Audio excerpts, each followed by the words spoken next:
ইফতারের আয়োজন করলে সেই ইফতারের আয়োজনে আক্রমণের হুমকি দেওয়া, কোরআন আয়োজনে শোকজ নোটিশ দেওয়া, প্রোডাক্টিভ রমাদান আয়োজনে আক্রমণ করা এবং করতে না দেওয়া, এরপরে ইফতারের আয়োজন করলে সেই ইফতারের আয়োজনে আক্রমণের হুমকি দেওয়া, ইসলামিক কালচার আয়োজনে জোরপূর্বক আক্রমণ করে সেটি থামিয়ে দেওয়া, নানান ঘটনা এই ক্যাম্পাসে নানান সময়ে নানান রূপে দীর্ঘ সময় ধরে হয়েছে।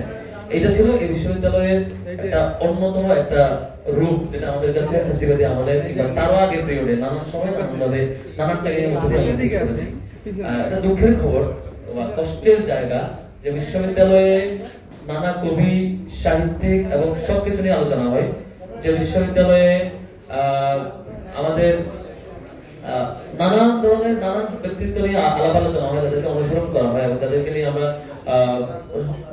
সব রকমের আলোচনা করে থাকি, কিন্তু সেই বিশ্ববিদ্যালয়ে একমাত্র ব্যক্তি যিনি সবচাইতে বেশি সফল হয়েছেন, একমাত্র ব্যক্তি যিনি সবচাইতে বেশি ক্রিটিক্যালিটি ফেস করে পুরো সমাজকেও পাল্টিয়েছেন, একমাত্র ব্যক্তি যিনি তার জন্মের আগে বাবাকে হারিয়েছেন এবং তারপরে এরপরে মা হারানো, তারপর চাচা, তার সকল অভিভাবককে হারানো এবং সমাজের সকল রকমের সম্ভাব্য বিপদ এবং ক্রাইসিসকে ফেস করার মধ্য দিয়ে নিজে বেড়ে উঠেছেন এবং সমাজের ঠিক একটি বিপরীত মত যেটি প্রচলিত তার বিপরীত মত উপস্থাপন করার মধ্য দিয়ে তিনি চরমতম চ্যালেঞ্জের মুখোমুখি হওয়া এবং দেশ ছাড়া হওয়া সবকিছু পার হয়ে তিনি সফলতা হয়েছেন, সেই দেশটাকে আবার বিজয়ী করেছেন এবং সেই দেশটাকে পৃথিবীর বুকে একটা অন্যতম অনুকরণীয় অনুসরণীয় দেশ এবং মডেলে পরিণত করেছেন। সেই ব্যক্তি নিয়ে আমরা আলোচনা করতে পারি না এই ক্যাম্পাসে পারফেক্ট।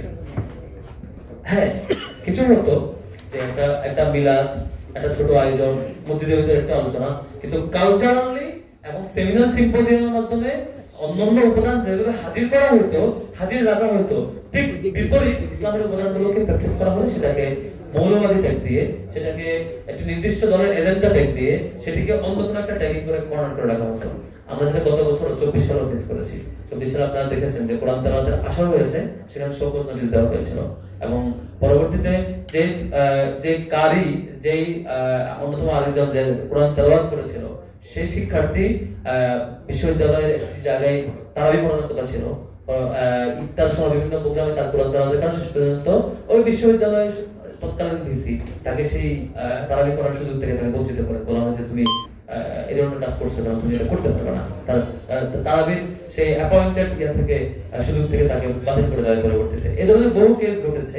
আমরা এই গত বছর ছাত্র শিবিরের জায়গা থেকে চেষ্টা করেছি যে আয়োজন করা। গত বছর ডক্টর ইয়াসির কাজী এসেছিলেন, আপনারা দেখেছেন। এই বছর রমজানের আগে ইয়াসির কাজীকে নিয়ে এসে আমরা ইন্টারন্যাশনাল সিম্পোজিয়াম করেছিলাম। এটা প্রথমবারের মতো ঢাকা বিশ্ববিদ্যালয় হয়েছে। গত বছর 5 আগস্টে পরে সিরাজ সম্মেলন হয়েছে, সেটিও বিশ্ববিদ্যালয়ের ইতিহাসে প্রথমবারের মতো হয়েছে। টিএসসিতে যেটা হয়েছিল বিভিন্ন আয়োজন করেছে বিভিন্ন প্ল্যাটফর্ম পক্ষ থেকে। আজকে আলহামদুলিল্লাহ আমাদের আলোচকবৃন্দ এসেছেন। আমি এটা কত বড় রুমে এই সিরাজের আলোচনা হয়েছে, কত সংখ্যক শিক্ষার্থী উপস্থিত হয়েছে, তার চাইতে আমার কাছে গুরুত্বপূর্ণ হলো ঢাকা বিশ্ববিদ্যালয়ের সিরাজের আলোচনাটা কন্টিনিউয়াসলি হওয়া। ঢাকা বিশ্ববিদ্যালয়ের শিক্ষকেরা এসে আলোচনা করবেন, সিরাজের আলোচনা শিক্ষার্থীরা এসে শুনবেন, আল্লাহ রাসূলকে বুঝবার চেষ্টা করবেন, তার লাইফের স্ট্র্যাটেজির যত রকমের সুন্দরতম দিকগুলো ছিল সেগুলো শিখবার চেষ্টা করবেন, তার জীবন থেকে যেখান থেকে অনুপ্রেরণা জায়গা আছে সেটা নেওয়ার চেষ্টা করবেন। আমি তো পার্সোনালি মনে করি যে বাংলাদেশের যে কোনো তরুণ যুবক যখন মুহাম্মদ রাসূলুল্লাহ সাল্লাল্লাহু আলাইহি ওয়াসাল্লামকে তার আদর্শ মানবে এবং তিনি কিভাবে ক্রাইসিস ম্যানেজ করতেন, কিভাবে অপরচুনিটিকে ইউটিলাইজ করতেন, সেগুলো জানবেন, দেখবেন, শিখবেন, ফলো করবেন। আমার মনে হয় কোনো শিক্ষার্থী, কোনো যুবক হতাশ হওয়ার কথা না, কোনো যুবক, কোনো শিক্ষার্থী ব্যর্থ হওয়ার কথা না, কোনো যুবক, কোনো শিক্ষার্থী তার পথ হারানোর কথা না। সে যে ধর্মেরই হোক, যে পথেরই হোক, যে মতেরই হোক, তাই ওনাকে নিয়ে আলোচনা হওয়া দরকার। আজকে আলোচনা সবাইকে আবারও স্বাগত জানাচ্ছি।